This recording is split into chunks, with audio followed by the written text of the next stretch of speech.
boy. His wife knew enough now not to wait for him to come and eat with them.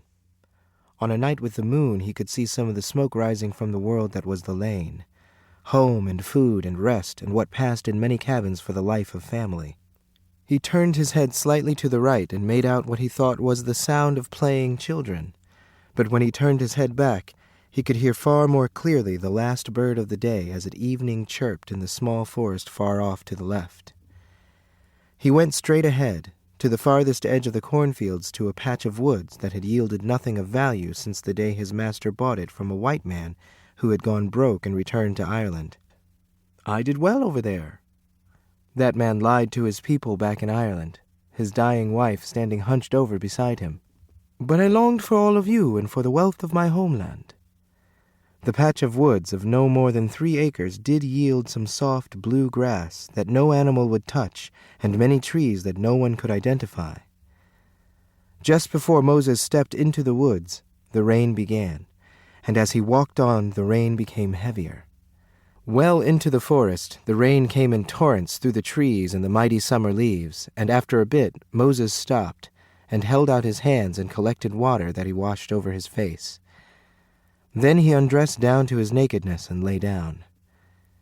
To keep the rain out of his nose, he rolled up his shirt and placed it under his head so that it tilted just enough for the rain to flow down about his face. When he was an old man and rheumatism chained up his body, he would look back and blame the chains on evenings such as these, and on nights when he lost himself completely and fell asleep and didn't come to until morning, covered with dew. The ground was almost soaked. The leaves seemed to soften the hard rain as it fell, and it hit his body and face with no more power than the gentle tapping of fingers. He opened his mouth. It was rare for him in the rain to meet up like this. His eyes had remained open, and after taking in all that he could without turning his head, he took up his thing and did it.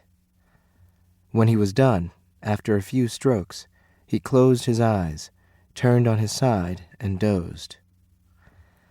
After a half hour or so, the rain stopped abruptly and plunged everything into silence, and that silence woke him. He came to his feet with the usual reluctance.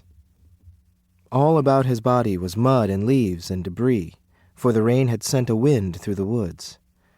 He wiped himself with his pants and remembered that the last time he had been there in the rain had lasted long enough to wash him clean.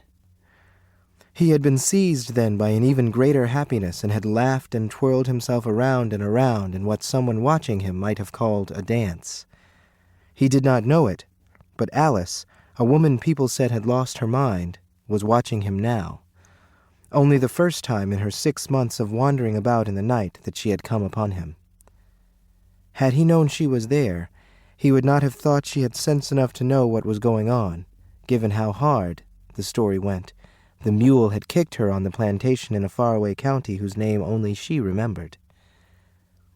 In her saner moments, which were very rare since the day Moses's master bought her, Alice could describe everything about the Sunday the mule kicked her in the head and sent all common sense flying out of her.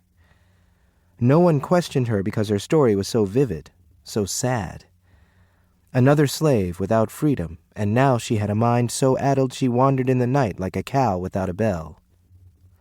No one knew enough about the place she had come from to know that her former master was terrified of mules and would not have them on his place, had even banished pictures and books about mules from his little world. Moses walked out of the forest and into still more darkness toward the quarters, needing no moon to light his way. He was 35 years old, and for every moment of those years he had been someone's slave, a white man's slave, and then another white man's slave, and now, for nearly 10 years, the overseer's slave for a black master. Caldonia Townsend, his master's wife, had for the last 6 days and nights only been catnapping, as her husband made his hard way toward death. The white people's doctor had come the morning of the first day as a favor to Caldonia's mother, who believed in the magic of white people. But that doctor had only pronounced that Moses's master, Henry Townsend, was going through a bad spell and would recover soon. The ailments of white people and black people were different, and a man who specialized in one was not expected To keep listening to this audiobook, I've left you a link in the description so you can do it at no cost thanks to Audible's 30-day free trial.